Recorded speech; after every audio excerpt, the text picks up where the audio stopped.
Assalamualaikum warahmatullahi dan salam sejahtera. Saya Muhammad Izam Muda Rahman dari Kepulauan Dua. Kami akan berkongsi tentang kaum asli iaitu kaum asli Jakun dan kaum asli Temuan. Saya akan start dengan kaum asli Jakun. Kaum asli Jakun ni sebenarnya dia terdapat banyak dekat kawasan Pahang, Rompin dan Johor Utara yang selalu kita nampak kat tepi highway tu kan. Lepas tu kaum Jakun ni dia terbahagi kepada dua, iaitu kaum Jakun Laut dan kaum Jakun Kuala.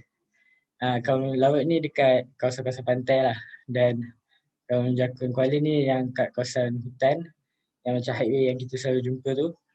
Itulah kawasan dia kan. Lepas tu bahasa, dari segi bahasa kebanyakannya sama, bahasa Melayu dan bahasa Jakun tu. Antaranya adalah kalau lelaki dia akan cakap lelaki. Kalau perempuan dia akan panggil betina, kalau isteri dia panggil bini, macam familiar kan. Lepas tu daripada segi adat istiadat dia punya ketua adalah Tok Batin. Macam samalah yang kita dengar orang asli mesti ketua dia Tok Batin kan. Tok Batin ni bertanggungjawab untuk menjaga keamanan dan kesejahteraan lah. Dan dari dia akan kawal dari segi adat istiadat juga. Itu pentingnya Tok Batin. Lepas tu kalau Tok Batin ni nak bersara, dia akan turunkan kepada anak sulung dia. Kalau dia tak ada anak sulung, dia akan turunkan kepada adik-beradik lelaki ataupun seterusnya ke saudara mara yang terdekat. Daripada segi kegiatan ekonomi pula, kaum Jakun ni dia berasaskan sumber alam semula jadi, macam kutip hasil hutan kan, macam menternak. Lepas tu ada satu istilah ni adalah berderau ladang. Maksudnya dia akan buat sama-sama untuk siapkan cepat sesuatu benda tu. Macam bekerjasama lah untuk siapkan, untuk buat kegiatan ekonomi diorang. Seterusnya saya akan kasih kepada Nadia Syakila untuk meneruskan dengan lebih lanjut. Seterusnya adalah dari segi kepercayaan. Kebanyakan suku Jakun masih mengamalkan kepercayaan animisme yang dipengaruhi oleh alam sekitar seperti gunung, bukit, lembah, sungai, batu dan gua.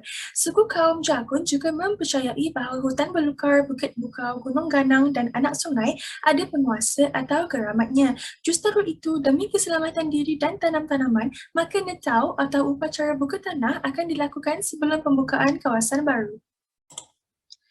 Tradisi netau atau upacara buka tanah diketuai oleh pawing atau wayang kampung. Ia dilakukan dengan jampi mentera termasuklah membakar kemenyan dan mendirikan sangkap berisi pulut kuning, nasi putih, ayam, sirih pinang, air dan rokok.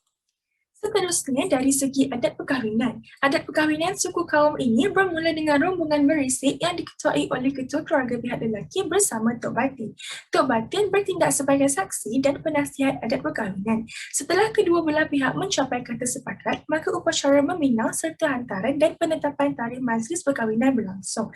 Cincin belah rotan telah digunakan sebagai tanda pertunangan mereka. Pada malam sebelum hari perkahwinan, upacara malam berinai akan berlangsung yang merupakan sebahagian daripada persiapan sebelum majlis persandingan. Sebelum bersanding, pengantin lelaki berarak ke rumah perempuan dan seterusnya ke jinjang pelami yang disertakan dengan bunyi gong dan kendang.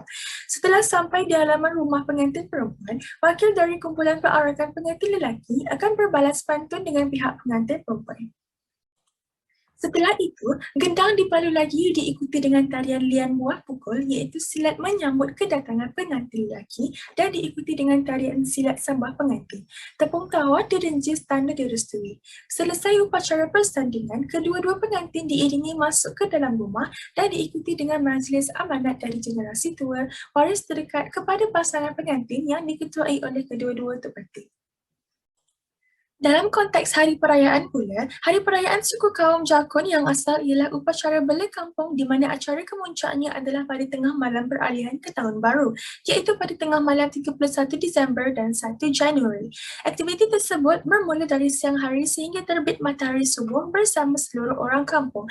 Ada yang membawa barang-barangan masakan seperti padi, pulut, kelapa dan sebagainya. Mereka berkumpul beramah mesra dalam suasana kekeluargaan bersama-sama menyediakan makan minum dan menghidangkan hidangan istimewa seperti nasi berduri, pulut putih, kuning dan merah.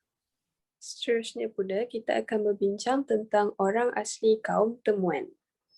Orang Temuan adalah suatu masyarakat orang asli dari kumpulan Melayu Proto atau lebih mudah dikenali sebagai Melayu asli.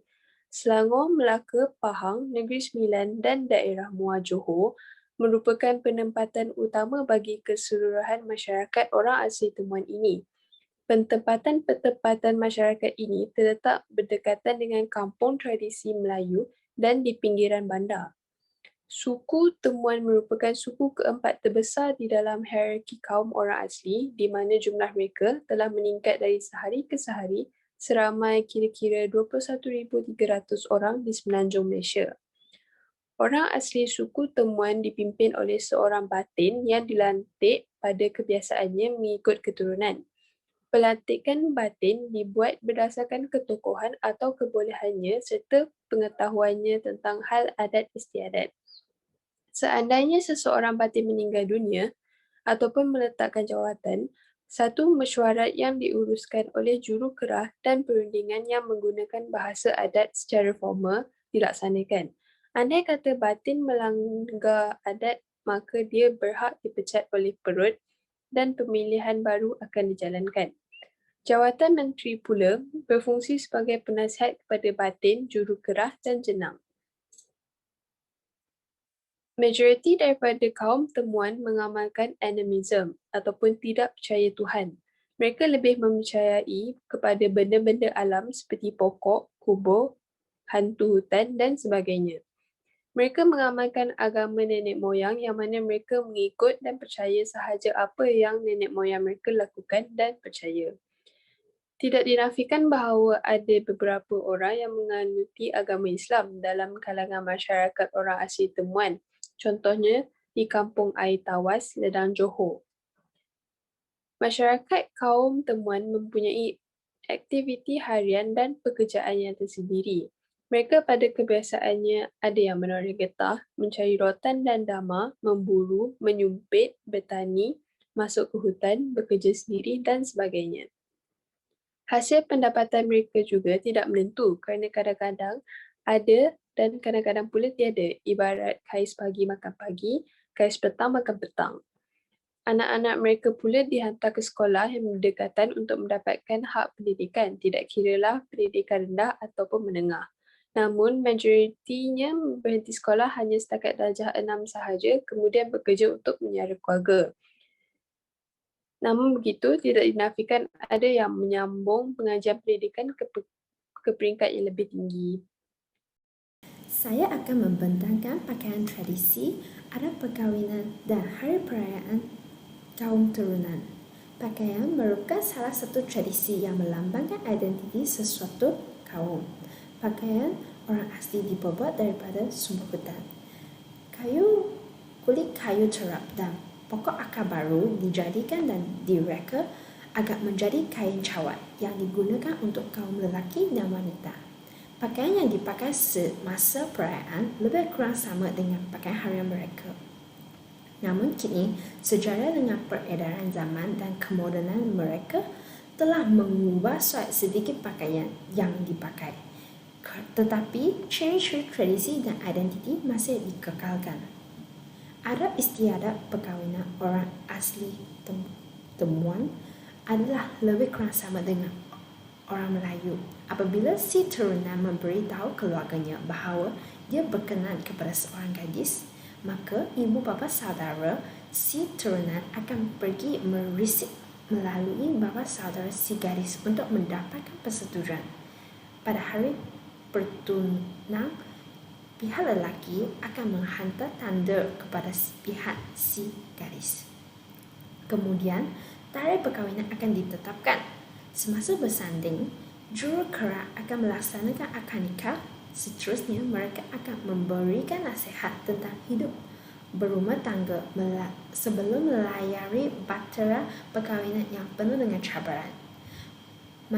Musim buah-buahan juga dianggap sebagai sebuah pesta dan perayaan yang disambut oleh kaum Temuan kerana semakin banyak buah-buahan diperoleh, semakin tinggi darjah mereka di dalam masyarakat kerana dianggap kaya dan hidup mewah.